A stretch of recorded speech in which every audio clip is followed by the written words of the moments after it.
Hello বন্ধুরা, দেখো আজকে আমার হাতটা খোলা হয়েছে, হাতের প্লাস্টার কেটে দেওয়া হয়েছে।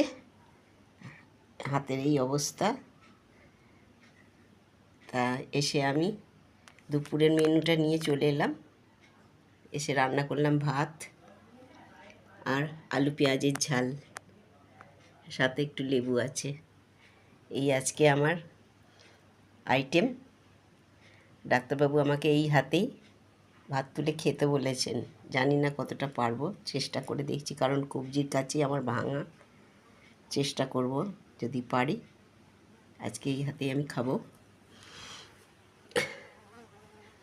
দেখো, তোমাদের যদি ভালো লাগে, আমি এতদিন বাঁ হাতে রান্না করে দেখিয়েছি, আজকে সামান্য ডান হাতে কাজে লাগিয়েছি।